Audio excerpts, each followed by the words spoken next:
Nono ano nós temos República, Brasil republicano. O primeiro período da nossa República Brasileira, que se iniciou com o fim da monarquia, 1889, e no dia 15 de novembro de 1889 é proclamada a República no Brasil. Um golpe militar que tirou do poder o nosso imperador, Dom Pedro II, e o Marechal Deodoro da Fonseca se torna o primeiro presidente do Brasil, iniciando o período da nossa República. Sempre importante sabermos o que é uma república. Uma forma, um regime político, uma forma de poder, uma forma de governo. A palavrinha república vem do latim antigo res publica, assunto público, coisa pública, coisa do povo, assunto do povo. Então uma república é um tipo de governo onde os cidadãos escolhem quem vai governá-los. Então existem as eleições. Numa república existem as eleições. No caso do Brasil, nós adotamos um modelo muito próximo, muito inspirado da República dos Estados Unidos da América. Sobretudo na ideia de federalismo, que é a divisão, como é que é dividida essa república. Então, vira e mexe nos jornais, nos livros, vocês veem a palavra governo federal, governos estaduais e governos municipais. Então nós temos uma estrutura do poder executivo, outra característica também da república, a divisão em três poderes, executivo, legislativo e judiciário. E no poder executivo, essas três esferas, também no legislativo, da União, que é o governo federal, os estados e os municípios. Então isso é uma estrutura típica da nossa república brasileira, inspirada na República dos Estados Unidos da América. E nós vimos também que essa república ela vem num pacote de ideias ligadas ao progresso, à modernidade, ao progresso. Afinal de contas, o que é este progresso? O que é essa modernidade? Estamos estudando um universo onde grande parte da população ela é excluída de uma ou outra instituição. As mulheres não podiam votar ou participar da política. O Brasil acabava de acabar com a escravidão em 1888. Então, uma população enorme de ex-escravos ou de descendentes de escravos que viviam na sociedade brasileira sem nenhuma perspectiva de trabalho, sem direito à posse de terras, sem nenhum patrimônio. Então, cabia a pergunta: como modernizar o Brasil? O que é modernizar? O que seria modernizar? O Brasil era uma sociedade principalmente agrária, rural. A maior parte da nossa população vivia nos campos, era formada por pessoas que viviam de alguma atividade rural, que tinham um roçado, que tinham um sítio, ou, no caso dos fazendeiros e empregados, pessoas que trabalhavam em fazendas. Ou seja, o universo brasileiro era muito voltado para o mundo rural. Mas, a partir desse momento, a economia do café é muito importante porque ela começa a trazer para o Brasil as primeiras fábricas, as primeiras formas de industrialização do Brasil, passa pela economia do café, pela produção do café, e nós vamos ter dois grandes centros urbanos no Brasil, Rio de Janeiro e São Paulo, que até hoje são as nossas metrópoles nacionais. Então nós temos várias outras cidades importantes no Brasil, mas são metrópoles regionais. E São Paulo e Rio de Janeiro são nossas metrópoles nacionais. Sobretudo São Paulo, nesse momento, começa um grande processo de industrialização, de crescimento, de fábricas, de chegada de pessoas de outras nações para cá. E São Paulo vive um surto de desenvolvimento muito grande. E o Rio de Janeiro era a nossa capital. Então, o Rio de Janeiro foi a nossa capital até 1960. E o Rio de Janeiro passa por, como está na apostila da nossa semana 3, o Rio de Janeiro passa por uma reforma urbana, uma modernização do Rio de Janeiro, abrindo os caminhos para grandes avenidas, para a construção de prédios mais modernos. Só que com isso, boa parte da população que vivia naquele centrão do Rio de Janeiro, naquela área central, cerca de 15 a 20 mil pessoas são expulsas dali. É o que está nas páginas 45 e 46 do nosso livro didático.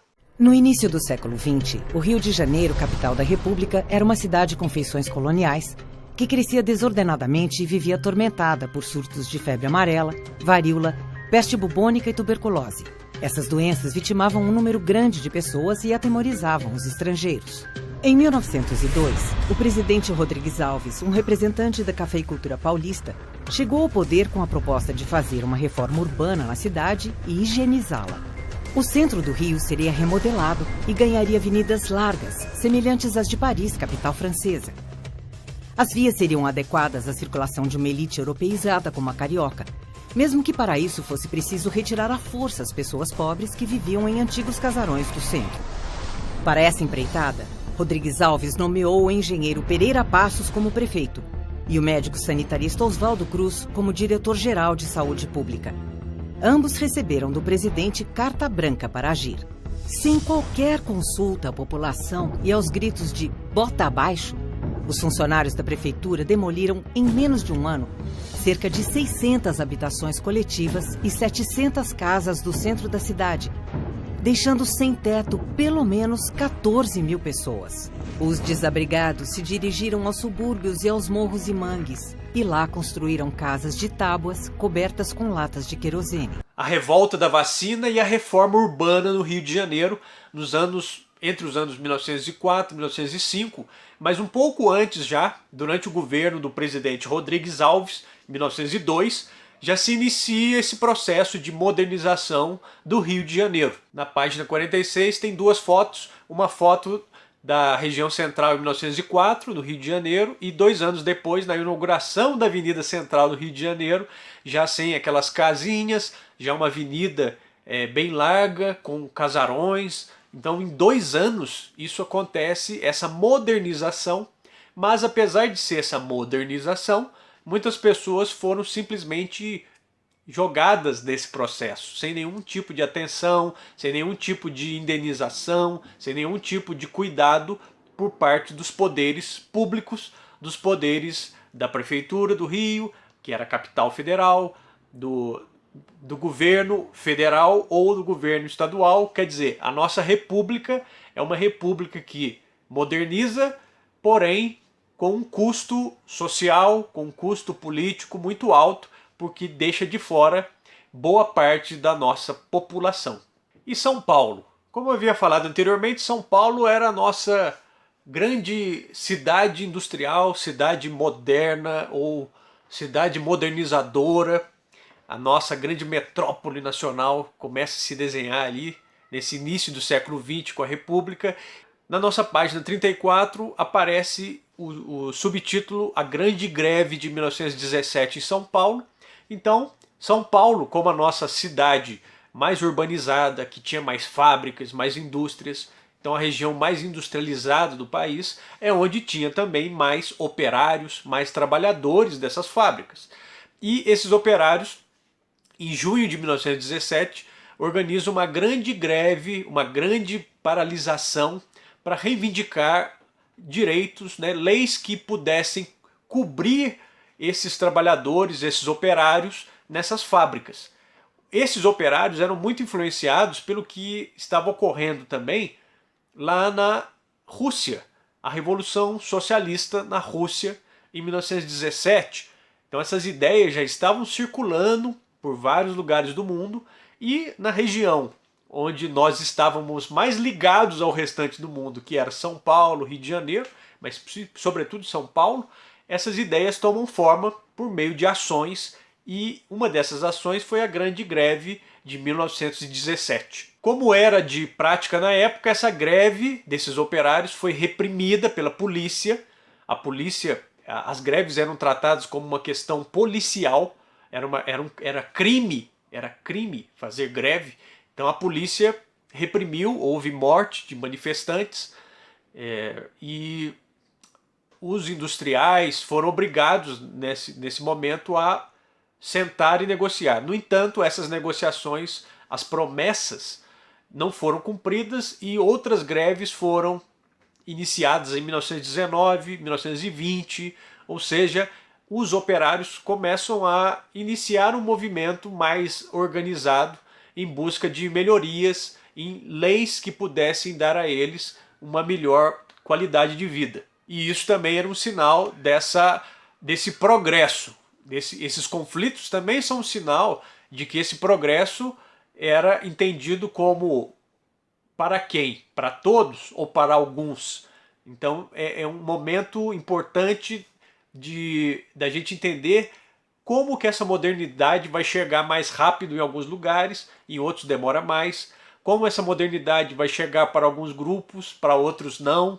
São questões que a gente vai vendo em todo esse movimento da República Brasileira no seu primeiro período.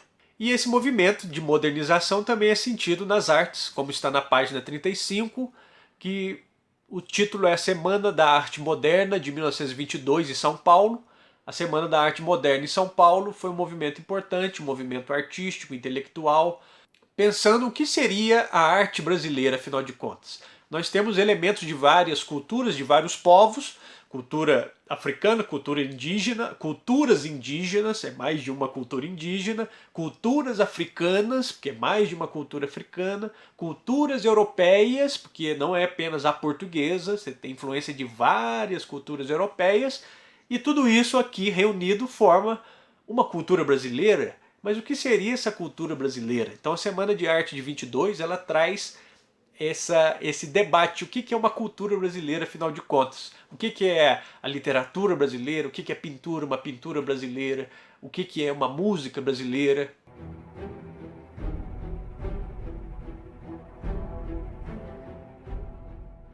Nessa semana 3 faremos somente as atividades da apostila, perfeito? As atividades da apostila nossa de 9º ano, e é uma atividade, é uma proposta de atividade que tem um quadro que coloca ano e fato ocorrido sobre o Rio de Janeiro. Então é importante a pesquisa, a fonte de pesquisa é a internet, mas no livro didático nosso, naquela página 45, 46, você pode tirar também algumas informações. Pesquisar sobre algumas datas importantes, você pode pesquisar, por exemplo, do ano de 1930, Getúlio Vargas chega ao poder. Opa, tinha dado erro no vídeo, então eu tive que gravar de novo. Como estava falando, você pode pesquisar sobre o governo, a ditadura de Getúlio Vargas de 1930 a 1945. Então você já tem duas coisas aí. 1930, Getúlio Vargas chega ao poder. 1945, ele é deposto do poder. Nesse meio tempo, 1942, o Brasil declara guerra à Alemanha. Rio de Janeiro era a capital, então nós já temos 3 eventos. Um outro evento, suicídio de Getúlio Vargas, 1954. A eleição de 1950. Já falei aí umas sequências para vocês. Dê uma olhadinha no livro, naquela parte que fala da reforma urbana no Rio de Janeiro. Você pode citar também a reforma urbana. Faça uma pesquisa e coloque os principais, o ano e alguns fatos importantes que aconteceram no Rio de Janeiro, que para nós é até hoje um símbolo de muita importância,